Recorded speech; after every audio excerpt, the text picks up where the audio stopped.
Soyez les bienvenus dans mon univers. Je vous propose aujourd'hui une série d'articles autour de la jeunesse d'un projet militaire, le projet Stargate. Introduction. Dans les années 70, en pleine guerre froide, les tensions entre les blocs américains et soviétiques commencent à s'apaiser après de nombreuses crises géopolitiques, comme celle des missiles cubains. Une période de détente offre au monde un espoir de réconciliation entre ces deux puissances. L'histoire nous apprendra malheureusement que ce rapprochement sera de courte durée, en se finissant après la guerre du Vietnam en 1975. Dans ce contexte d'intimidation, l'un des nerfs stratégiques est celui de l'information. Sois proche de tes amis et encore plus de tes ennemis, nous rappelle le proverbe.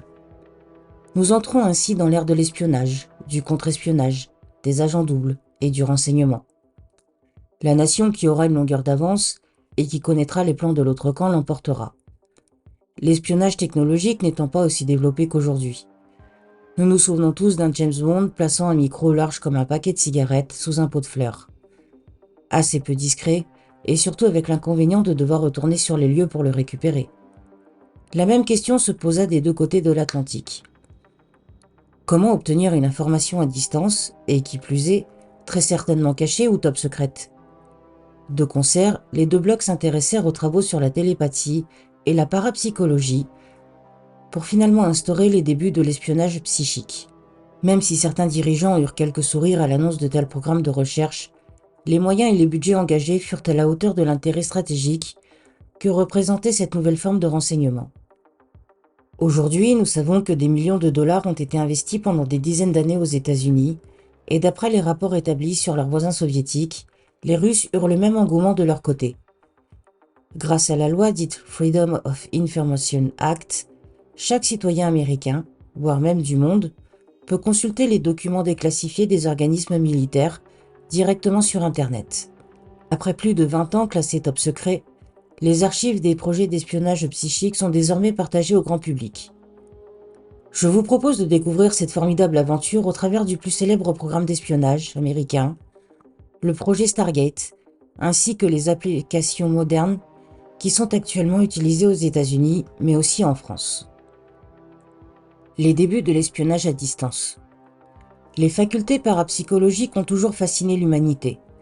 Dans les années 1930, Upton Sinclair, un auteur américain, commence à étudier les phénomènes télépathiques avec sa femme. Les premières expériences qu'il réalise sont simples. L'un des deux époux dessine un objet ou un animal sur une feuille de papier. La seconde personne tente, à distance depuis une autre maison, de reproduire télépathiquement le croquis. Leurs résultats sont surprenants à de nombreuses reprises. Défiant les statistiques liées à la chance, le couple de chercheurs parvint à s'échanger mentalement plusieurs dizaines de dessins. Upton Sinclair rédigea par la suite le livre Mental Radio pour illustrer ses recherches sur la télépathie. Ses travaux furent appréciés par l'éminent chimiste et parapsychologue français René Warcolier, qui fonda l'Institut Métapsychique International, IMI, qui est toujours en activité à ce jour. Les travaux de Warcolier étaient dans la continuité de ceux de Sinclair. Il souhaitait uniformiser une théorie et développer des protocoles expérimentaux pour démontrer l'existence du phénomène d'échange télépathique. Les conclusions de René Warcolier seront à la base des projets d'espionnage américains. Dans l'ancien bloc de l'Est, les professeurs Leonid Vassiliev et Edouard Nomov observent les mêmes effets et nomment ce principe d'échange d'informations sous le terme de biocommunication. Ils sont rejoints par le parapsychologue tchécoslovaque Milan Ruizel. Leurs travaux portaient principalement sur le contrôle d'individus à distance par suggestion télépathique. Le professeur Nomov, dans une expérience célèbre, pilota à distance Karl Nikolaïev dans une pièce afin qu'il se déplace en aveugle en évitant une dizaine d'obstacles. Sur les 17 essais qu'ils réalisèrent, Nomov réussit à guider télépathiquement son compère 13 fois. Ce résultat revient à un peu plus d'une chance sur 10 milliards, c'est-à-dire qu'il serait 1000 fois plus simple de gagner au loto. Pour les scientifiques, ces résultats démontrent que la biocommunication fonctionne suivant le principe de l'effet papillon. C'est-à-dire qu'une action très simple, réclamant très peu d'énergie, doit conduire à une réponse très importante, à la manière d'une boule de neige qui dévalerait une pente. Afin d'expérimenter ce principe, Vassiliev voulut que son partenaire, le professeur Kouliapko, se gratte la joue droite. Au lieu de l'influencer pour que son bras se lève, que ses doigts se tendent puis grattent son visage, le parapsychologue envoya télépathiquement à son camarade la sensation que sa barbe le démangeait. Ainsi, ce simple ressenti amorça chez Kuliapko une réaction en chaîne qui lui fit lever le bras, tendre ses doigts, puis gratter son visage. Forts de ces expériences, les Russes se lancèrent eux aussi dans la course psychique. Très vite, les deux puissances développèrent chacune de leur côté leur propre stratégie de renseignement. Une guerre télépathique était sur le point de démarrer entre l'Est et l'Ouest. Au début des années 70, à Menlo Park en Californie, le physicien Russell Targ et l'ingénieur Harold Puthoff ouvrent au sein du Stratford Research Institute, SRI, le premier département de recherche sur les phénomènes de perception extrasensorielle. Tous deux reprennent les travaux de Work-Collier dans le but de créer des protocoles génériques et reproductibles basés sur leurs connaissances scientifiques.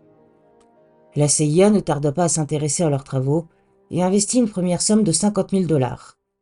C'est ainsi que le projet ScanNate, Scan by Coordinate, voit le jour en 1972. Les candidats recrutés pour le projet sont appelés des voyants et doivent dans un premier temps reproduire des cartes géographiques, esquisser des bâtiments, détailler un lieu précis, uniquement à partir de coordonnées géographiques. Dans leur jargon, une cible désigne le lieu à décrire.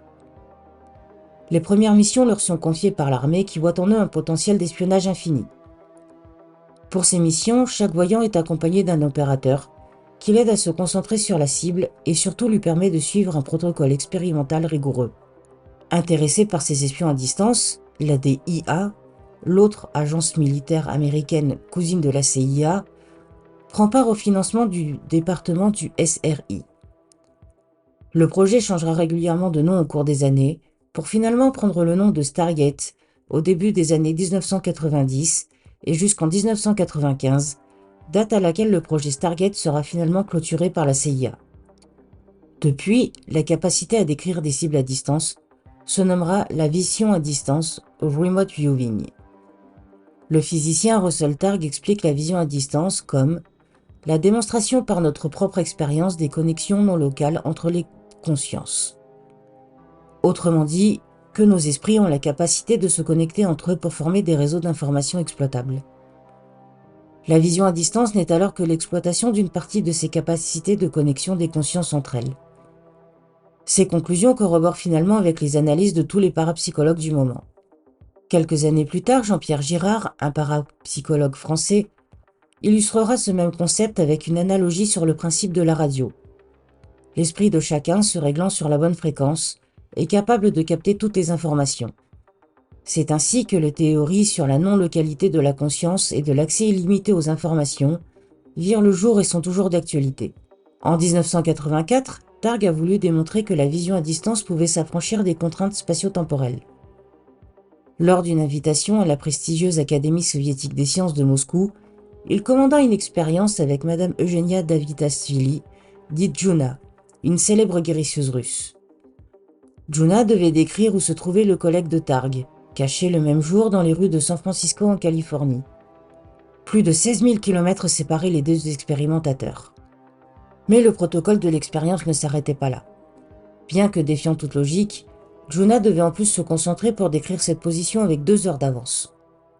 Malgré ce protocole contraignant, Juna réussit parfaitement à décrire le parcours de l'Américain. Targ put alors prouver que la distance n'influençait en rien la qualité des séances de vision, et il démontra de facto que le temps n'avait lui non plus aucune incidence.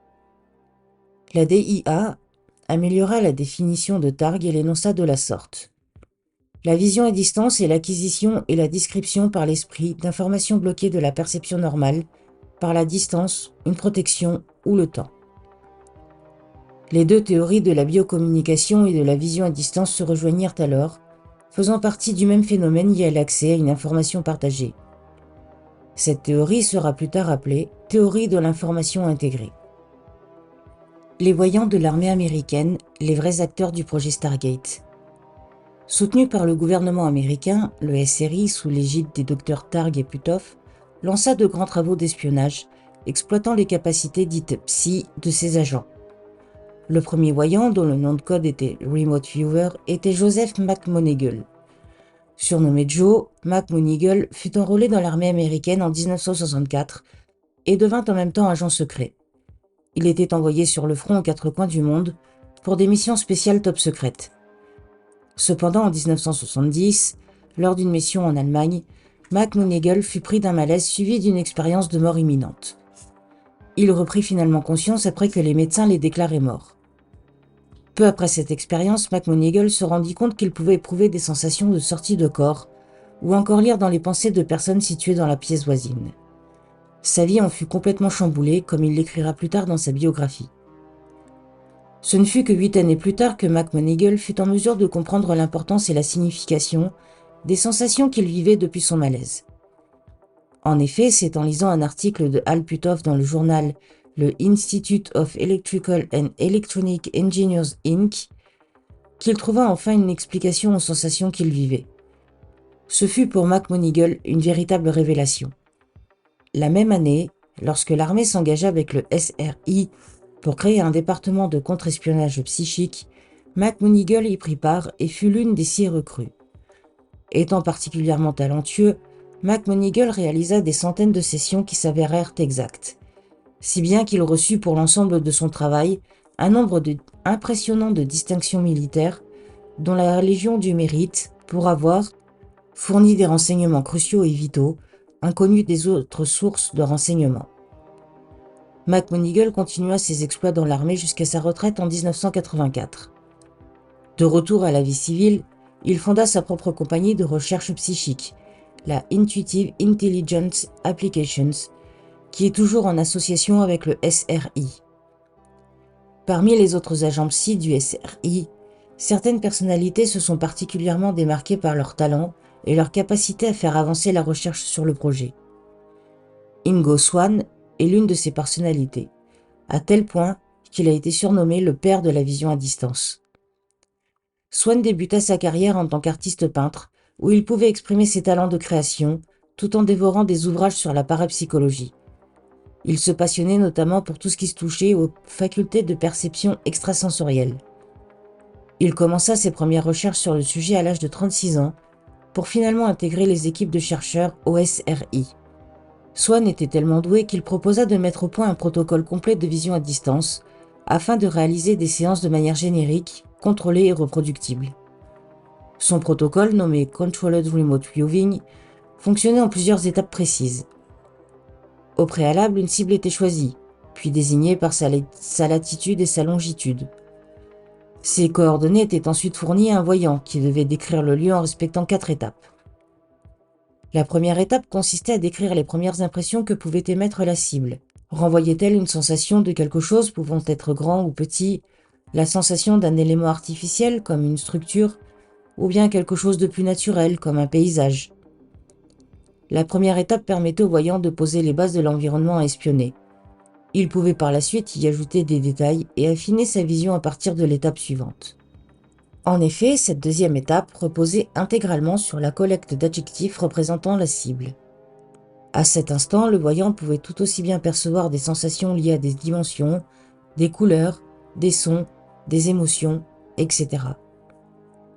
Ensuite, lors de la troisième étape, le voyant commençait à esquisser et à représenter par des dessins ce qu'il pensait voir. Les dessins pouvaient avoir des degrés de précision variables suivant la session, mais certains se sont avérés après vérification extrêmement précis et détaillés. Enfin, lors de la quatrième étape, le voyant reprenait les adjectifs qu'il avait réunis lors de la deuxième étape et se focalisait plus en profondeur sur chacun d'eux afin d'obtenir une description plus fine.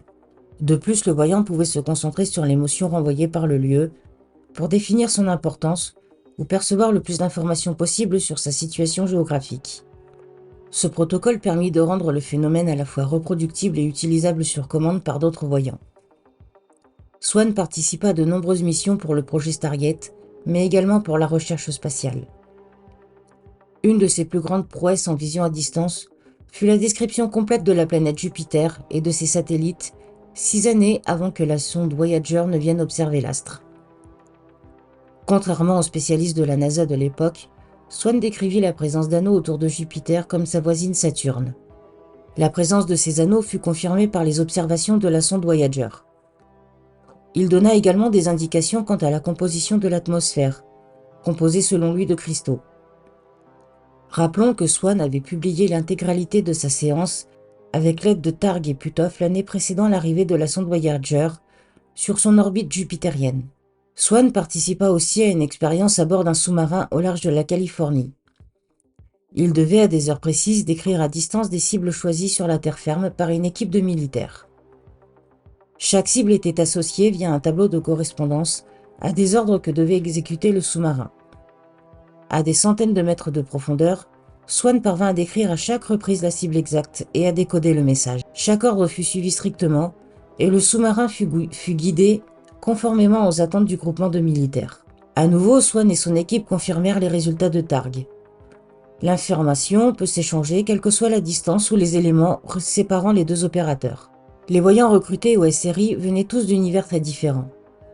Pat Price, qui fut parfois désigné comme le rival de Ingo Swann, commença sa carrière en tant que policier dans la région de Burbank en Californie, pour finalement être intégré dans les équipes du SRI.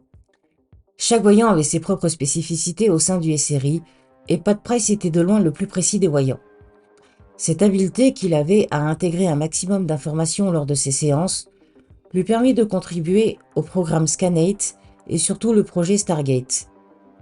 Ce sont également ces dispositions exceptionnelles qui sont à l'origine des rumeurs de jalousie de la part de Swann. Lors d'une séance de vision à distance, Pat Price réussit à décrire une base secrète soviétique qui contenait une grue d'un nouveau genre.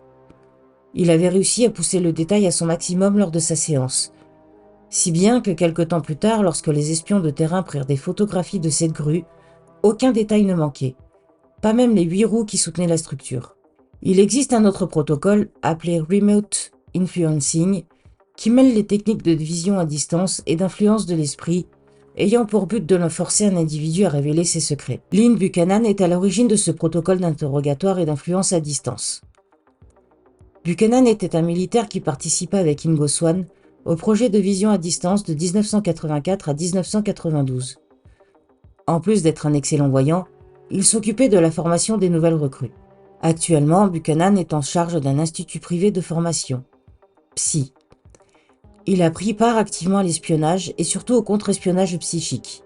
Son but était d'obtenir des informations à la manière d'un inspecteur de police. Tandis que Swann décrivait des cibles dont la CIA trouvait un intérêt, Buchanan voulait devancer cette approche en obtenant des détails sur les cibles qui pourraient avoir un intérêt pour la CIA. Voici un exemple qu'il relate lors de ses conférences. Au cours d'une mission en ex-URSS, un agent sur place informe sa hiérarchie qu'une base militaire pourrait être camouflée sous le couvert d'une innocente entreprise d'import-export. Les informations sont minces. Le nom de l'entreprise est inconnu et peu de gens sont au courant.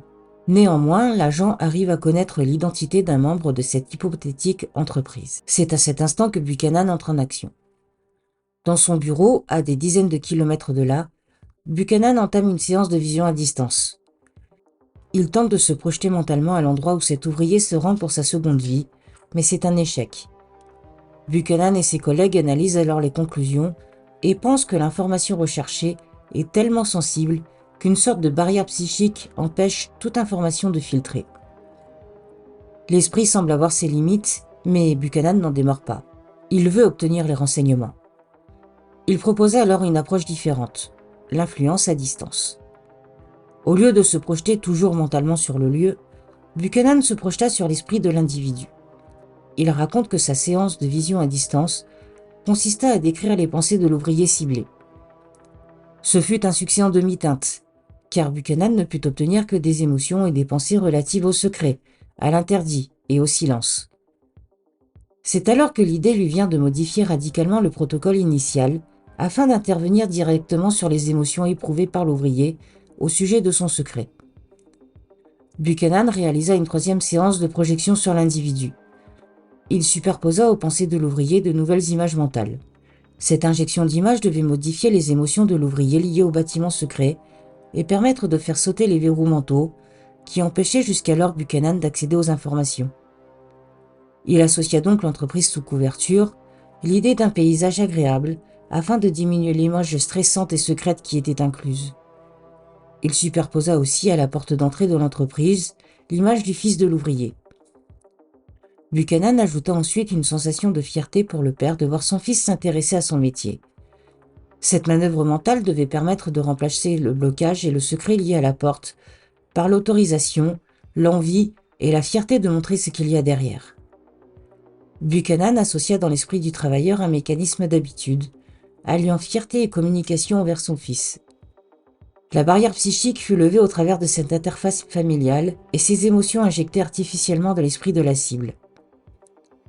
Buchanan réussit alors l'impossible en obtenant le lieu et le nom de l'entreprise factice, mais également en découvrant son activité d'assemblage de sous-marins nucléaires. Le remote influencing était né. Il a été reconnu que le développement des projets d'espionnage psychique aux États-Unis fut décisif quant à l'issue du conflit entre les deux puissances. Ces projets d'espionnage n'ont pas seulement bénéficié aux militaires. En effet, pendant les 20 années de développement de la vision à distance pour l'espionnage, chacune des avancées a été publiée, ce qui a permis de mettre en lumière ces phénomènes et d'inspirer le grand public. D'autres projets inspirés par leurs résultats. Les exploits du SRI ne sont jamais réellement restés secrets. Seules les missions militaires étaient cachées au grand public. Au niveau des recherches, la plupart d'entre elles furent publiées au fur et à mesure dans différentes revues scientifiques. Ces publications ont permis à de nombreux scientifiques de collaborer en même temps que les progrès effectués par les voyants du programme Stargate. Nous pouvons aujourd'hui consulter une partie des rapports de la CIA et de la DIA qui ont été déclassifiés. Les rapports les plus intéressants sont ceux qui détaillent l'évolution des protocoles d'Ingo Swann. Ces méthodes ont été adoptées par la suite afin d'expérimenter de nouvelles théories. Voulant toujours repousser les limites des sens humains, une nouvelle méthode appelée ARV, pour Associative Remote Viewing, fut créée sur la base du protocole CRV d'Ingo Swann. Cette méthode d'ARV proposait une solution pour prédire un événement futur. Targ et son équipe mirent donc au point un protocole pour prédire les mouvements boursiers. Aidé d'un analyste financier, Targ voulut prédire si un placement en bourse serait fructueux ou non. Il décida de décomposer son expérience en 2 étapes. La première étape fut de décider d'une question binaire simple caractérisant l'issue du placement en bourse. À la fin du mois, aurais-je fait un bénéfice financier? À la fin de chaque mois, si la réponse était positive, il placera une image A dans une enveloppe et dans le cas d'une réponse négative, une image B différente dans la même enveloppe. L'enveloppe sera remplie une fois que les résultats boursiers seront connus et les gains calculés. Ensuite, la seconde étape consiste en début de mois à demander à un voyant de décrire la cible qui se trouvera à la fin du mois dans l'enveloppe. Les cibles et ce qu'elles représentent, gains ou pertes financières, sont inconnus du voyant pour ne pas risquer de l'influencer. Par cette association astucieuse d'une cible couplée à une réponse, Targ utilise la vision à distance pour amener des informations du futur vers le présent et déterminer les actions qu'il devra mener. Dans sa biographie, Targ écrira qu'ils gagnèrent près de 100 000 $ en pariant sur les cours des matériaux. Plus récemment, 2 Américaines, Debra Katz et Michelle Fried Bulgatz, ont proposé une étude similaire juste avant les élections de leur pays. Nous avons eu la chance de contribuer en tant que voyantes à cette aventure qui regroupait certains grands noms du domaine de la vision à distance. De la même façon que Targ et les Américaines sont parties d'une question simple. Qui sera le prochain président des États-Unis d'Amérique? Elles utilisèrent ensuite 4 cibles. Une cible associée à Trump, une deuxième à Clinton, une cible pour le troisième parti et une dernière cible représentant Debra et Michelle, qui ne seront dans tous les cas jamais élus. L'expérience fut un succès en demi-teinte, car la majorité des voyants ont décrit avec justesse les cibles. Mais la proportion de bonnes réponses ne permettait pas avec certitude d'isoler tel ou tel candidat à la présidentielle. Il faut toujours tenir compte des statistiques liées à ce genre d'expérience. En effet, les seuils de tolérance sont aussi bas que pour la médecine.